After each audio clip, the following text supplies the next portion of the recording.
नमस्कार मित्रों, निखिले स्वारानंद ज्ञान ज्योति चैनल में आपका स्वागत है। जो भी बहन भाई इस चैनल को लाइक करते सब्सक्राइब करते हैं उनको बहुत बहुत धन्यवाद करते हैं। साथियों, आज एक प्रश्न के ऊपर चर्चा करते हैं जो कि अनेक जिज्ञासुओं ने भेजे हैं। धार्मिक प्रश्न है कि सीता जी की रक्षा के लिए जो लक्ष्मण जी ने रेखा खींची थी, वह क्या वास्तव में ऐसा रेखा खींची थी, ऐसा कोई घटना हुई थी? लेकिन विज्ञान इसको नहीं मानता है, या ये कल्पना के तौर पर ये घटना का विवरण दिया हुआ है। तो इसी प्रश्न के ऊपर थोड़ी सी चर्चा करता हूँ। मित्रों, जिस युग की जो घटना होती है उस युग का वो विज्ञान होता है। आज तो कलयुग चल रहा है, नहीं, उस युग में इस युग में बहुत डिफरेंस है। और उस समय की विद्याएं उस समय सार्थक थी। जो लक्ष्मण जी ने जो रेखा खींची, उस रेखा को लक्ष्मण रेखा आज हम इसलिए कहने लगे क्योंकि उसका प्रयोग लक्ष्मण जी ने, विद्या का प्रयोग लक्ष्मण जी ने किया था। तो साथियों, जो ये जिस विद्या से ये रक्षा रेखा खींची थी लक्ष्मण जी ने, उसे सोमती विद्या कहा गया है वेदों में। और सोमती विद्या को सोमतिक या सोमनाकृत यंत्र के द्वारा सिद्ध किया जाता है। यह एक तरह का कोड होता है। इसे पृथ्वी पर सिद्ध नहीं किया जा सकता। इसके लिए बृहस्पति और पृथ्वी लोक के बीच की जो स्थान है, वहाँ के परमाणुओं को मंत्र शक्तियों से सिद्ध किया जाता था। उस युग में 4 आश्रम में यह विद्या सिखाई जाती थी, या 4 गुरुओं को इस विद्या में सिद्धता प्राप्त थी, जिसमें भारद्वाज ऋषि, वशिष्ठ ऋषि, सांडिल्य ऋषि और दधीचि ऋषि। और इस विद्या के आखिरी जानकार भगवान श्री कृष्ण रहे हैं। इसमें होता क्या है कि व्यक्ति जब साधना करता है तो यह साधना जो है उस मंत्र के द्वारा उन पार्टिकलों को जो अग्नि से संबंधित हैं, जल से संबंधित हैं, वायु से संबंधित हैं, उस प्लैनेट से कह लो या उस मंडल से कह लो, वहाँ से उनको मंत्र शक्ति से लेते हैं और उनको सिद्ध करते हैं। तो सोमनाकृत यंत्र में सोमती विद्या के द्वारा इसको सिद्ध किया जाता है। इसमें यह होता है कि इस विद्या को सिद्ध करने के बाद जब सिद्धस्त हो जाता तो इसके कोड को जब प्रयोग करना होता तो इसको उल्टा कर दिया जाता है। वो उल्टा करके फिर आप जहाँ प्रयोग करेंगे तो वहाँ अपने वो परमाणुओं को, उन अणुओं को, उन पार्टिकल को जो अग्नि से संबंधित हैं, वायु से संबंधित हैं, जल से संबंधित हैं, वो वहाँ छोड़ देता है, यानी वहाँ प्रभाव दिखाने लगते हैं।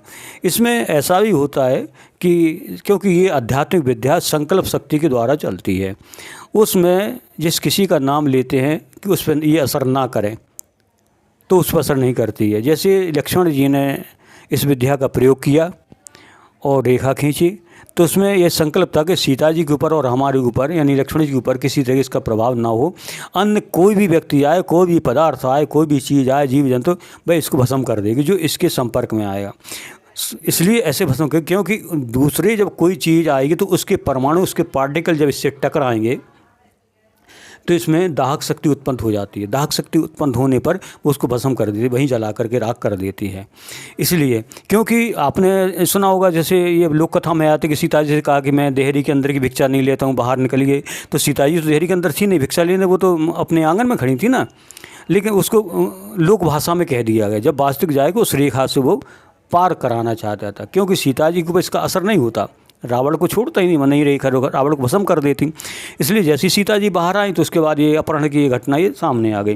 तो इसमें विशेष बात यही है कि यह विद्या जो है अग्नि के, विद्युत के परमाणुओं के लिए, वायु के परमाणुओं के, जल के परमाणुओं के लिए पहले सोखती है मंत्र के द्वारा। जो भी साधक होता है जब सिद्ध हो जाता है, उसके बाद जब वो प्रयोग करता है तो इसी को कोड को जब उल्टा करके प्रयोग करता है तो वो उसमें प्रेषित हो जाती, उसमें अपना पावर दिखाने लगती है, जहाँ अपने सिद्ध के, चाहे लाइन खींच दी हो अथवा जो कुछ भी किया है।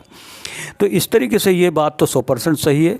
और इनके जो मंत्र हैं वो वेदों में भी दिए हुए हैं। वेदों में जो मंत्र दिए हैं तो अभी तो हम पढ़ लेंगे या आप पढ़ लोगे, लेकिन उसके जो कोड है उसको सुलझा नहीं पाते हैं। उसकी जो गुत्थियाँ, क्योंकि पहले के जो ऋषि थे, आज ऋषि कहते तो हम हल्की भाषा में रहते हैं ऋषि, आज हम किसी को साइंटिस्ट कह देते हैं या एस्ट्रोनॉट कह देते हैं तो मन में बहुत बड़ा एक गर्व होता है कि ये साइंटिस्ट है, ये एस्ट्रोनॉट है, खगोलीय घटनाओं को जानकार है। तो लेकिन उस समय यही नाम जो ऋषि के रूप में आता था कि जिसको ऋषि महर्षि कहते थे, तो बहुत बड़ा वो वैज्ञानिक और रिसर्च करने वाला व्यक्ति होता था जिसको ऋषि कहा जाता था। तो ऐसे ऋषियों को ये विद्या ज्ञान होता था। और दूसरी बात क्या है कि जब रावण इसका जानकार था और राम भी जानकार थे, तो ये घटना आती है कि विभीषण जब समझाते हैं रावण के लिए कि भैया आप ये युद्ध कर रहे हो, ये गलत है, क्योंकि राम भी ऋषि हैं, ऋषि का मतलब वैज्ञानिक, राम भी वैज्ञानिक हैं और आप भी ऋषि हैं, यानी आप भी वैज्ञानिक हैं, आप भी सिद्धहस्त हैं, वही भी सिद्धहस्त हैं, इसलिए ये टकराव की स्थिति गलत है। तो रावण अपने अहंकार में कहता है कि भाई जब वो भी वैज्ञानिक है, यानी वो भी ऋषि है, मैं भी ऋषि हूँ, दोनों के पास शक्तियाँ, दोनों सिद्ध पुरुष, तो इसमें टकराव होने दे, इसमें डरने वाली क्या बात है। बोले इसमें विभीषण एक ही बात करते हैं कि भैया आप अमर्यादा में हो और राम मर्यादा में हैं, इसलिए इस संशय होता कि ये विनाशकारी हो जाएगी। और उसका कारण भी यही हुआ कि रावण अमर्यादा में था, वो नियम नहीं मानता था, रावण इसलिए विनाश को प्राप्त हुआ।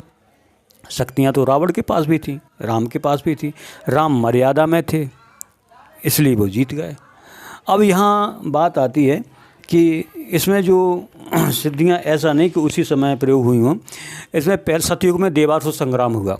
तो देवासुर संग्राम हुआ तो पहले ये नॉर्मल विद्या थी कि आदमी किसी भी लोक में कहीं भी सिद्धहस्त होकर चला जाता था, वो नॉर्मल विद्या थी। उस समय प्रकृति का वातावरण ही ऐसा था। आज तो पीने को शुद्ध पानी भी नहीं मिल रहा, वातावरण की तो आप बात छोड़िए। वो आप कहते हैं कि इस ज्ञान ये संकल्प सही है, गलत है, कल्पना है, तो उस ज्ञान को कैसे समझ पाएंगे। और उसके बाद में सतयुग में देवासुर संग्राम, त्रेता युग में राम रावण संग्राम, द्वापर में महाभारत हुआ। ये विश्व युद्ध ही हुए हैं।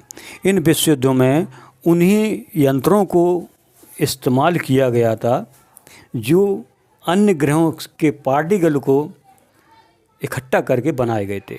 जैसे आपने कथा सुनी होगी कि अर्जुन जो है मंगल ग्रह पे गए थे और वहाँ से उन्होंने अनेक यंत्रों को सिद्ध किया, तो वहाँ के जो पार्टिकल थे उनको उनने सिद्ध किया और उससे उन अस्त्र का निर्माण हुआ, उन अस्त्रों को इन्होंने प्रयोग किया। इस तरीके से ये पृथ्वी तत्व से नहीं है। आजकल जो मिसाइलें बन रही हैं या जो भी वेपन्स बन रहे हैं, जो भी और भी एक से एक खोजें हो रही हैं, वो पृथ्वी तत्व से हो रही हैं। इसलिए आज के विज्ञान को भौतिक विज्ञान कहा जाता है और उस समय के विज्ञान को आध्यात्मिक विज्ञान कहा जाता, जो आत्मा के अध्ययन से अनेक ग्रहों से संबंधित करके वेद मंत्रों को सिद्ध करके फिर वो उपयोग में लाई जाती थी। आपने टीवी सीरियल में या किसी जगह सीन में देखा होगा कि मंत्र पढ़ते हैं, हाथ किया, उसके हाथ में शस्त्र आ जाता था, वो योद्धा उसको इस्तेमाल करता था, फिर वो लुप्त हो जाता, फिर वहीं चला जाता। तो वही पार्टिकल का ये युद्ध है। और इसमें जो है इस युद्ध में इस विद्या का केंद्र जो है बृहस्पति और पृथ्वी तत्व के बीच की जो एरिया है उसमें माना जाता है। ये सौमती विद्या जो सिद्ध करता था उसके यहाँ पर ये सौमती विद्या के जो मंत्र है उस मंत्र के बारे में मैं किसी तरह की चर्चा नहीं कर रहा हूँ। अभी तो जो प्रश्न आया था उस प्रश्न के अनुसार ही हम इसमें उत्तर दे रहे हैं। आगे जब कोई आगे प्रश्न ऐसा होगा तो उसमें उसकी चर्चा भी करेंगे। इसलिए जो है इस प्रश्न का जो मैंने उत्तर दिया उसको आप इसको समझेंगे और जितनी गहराई से आप इसको समझेंगे उतनी गहराई से आप इसको समझ पाएंगे। आज के युग की जो सोच है, आज के युग की जो विद्या है, आज के युग का जो शिक्षा है, इस शिक्षा को आधार बना के आप चाहें कि इसको समझ लिए तो नहीं समझ सकते। आपको उसी काल के अनुसार सोचना पड़ेगा। जब जब देश के ऊपर संस्कृति का विनाश हुआ, संस्कृति को नष्ट किया गया, दूसरे देश के विधर्मियों ने इसको नष्ट किया, वेदों को नष्ट किया, तो वो विद्या लुप्त हो गई। और जिन लोगों ने फिर उसमें कुछ किताबें लिखी हैं तो कुछ ऐसे स्वार्थी किस्म के लेखक हुए हैं जिन्होंने को पैसे के बल पे बिक करके और उसमें मिलावट कर दी है। जब मिलावट कर दी है तो हमें आपको ये तो पता नहीं है मिलावट कहाँ है, और इतने उच्च कोटि के वो गुरु भी नहीं हैं जो उसको समझ सकें, उस मिलावट को पकड़ सकें। जो हैं तो बहुत कम हैं, वो लोग उनकी बातों को मानना भी नहीं चाहते हैं, वो उनको मखौल में उड़ा देते हैं। ऐसा नहीं कि है नहीं है, आज भी हैं ऐसे लोग। तो इसलिए जब तक आप उस विद्या को नहीं समझेंगे, उस चीज़ को नहीं समझेंगे, तब इसका निर्णय भी आप नहीं कर सकते हैं। ये चीज़ अलग है कि युग के परिवर्तन के अनुसार प्रकृति अपना खेल खेलती है। जब सतयुग था उसमें प्रकृति का वातावरण ऐसा था, लोग आध्यात्मिक थे, लोग नियम पे चलते थे। आज का वातावरण ऐसा है कि लोग के पास नियम ही नहीं है, सब एक छल कपट तो उस समय भी होता था लेकिन नियम पे चलते थे। आजकल इसलिए उस विद्या को नहीं पा सकते। आज के जो वेपन्स बन रहे हैं, जो पृथ्वी तत्व से वो पृथ्वी तत्व पे काम करते हैं, वो आध्यात्मिक तत्व पे काम करते थे। इसलिए इन सब का जो भी आप प्रश्न था कि ये गलत है या कल्पना, ये कल्पना नहीं है, ये 100% सही है। ये बात अलग है कि जब व्यक्ति उस चीज़ को नहीं समझता है तो उसको कल्पना मान लेता है, और जब समझ जाता है तो उसको विज्ञान मान लेता है, और उसमें जब उसके प्रभाव उसके समझ में आ जाते हैं तो उसको सिद्ध मान लेता है। तो यही है कि या तो आप इस रास्ते पे चलें, मेहनत करें, साधनाएं करें, तो आपका इसका ज्ञान हो जाएगा, आप इसको मानने लगेंगे। तो इसी तरीके से जो भी प्रश्न किया वो सही है। ये सौमती विद्या है और सोमनाकृत यंत्र के द्वारा सिद्ध होती है। बृहस्पति और पृथ्वी तत्व के बीच की विद्या है। लक्ष्मण जी ने सिद्ध की थी इसके लिए और उन्होंने इसका प्रयोग किया था।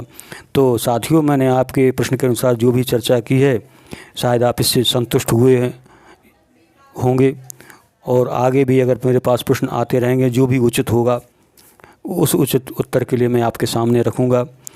बाकी लोग जो वीडियो डालते हैं, कुछ बंगाली मंत्र डाल देते हैं, कुछ राम के मंत्र के, ये जो लक्ष्मण रेखा है, तो ये लक्ष्मण रेखा तो ठीक है, उनकी वीडियो अच्छी है, आप उनको भी देखिए, लेकिन वो नहीं है, ये चीज़ अलग है, वेदों से संबंधित है। इसी शब्दों के साथ सभी साथियों को, सभी बहन भाइयों को मेरा बहुत बहुत प्यार भरा नमस्कार। धन्यवाद जी।